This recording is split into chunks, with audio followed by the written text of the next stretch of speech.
তো এখন সেই দোয়া শিখাচ্ছি আপনাদেরকে, যে দোয়া শিখলে আপনারা ঋণ থেকে বাঁচবেন ইনশাআল্লাহ। কত দিবেন বলেন?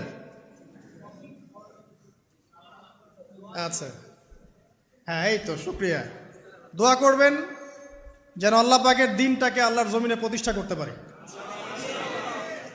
আমার সাথে বলেন, দোয়াটা হচ্ছে আল্লাহুম্মা ইকফিনি বিহালালিকা আন হারামিকা ওয়া আগনিনি বিফদলিকা আম্মান সিওয়াকা।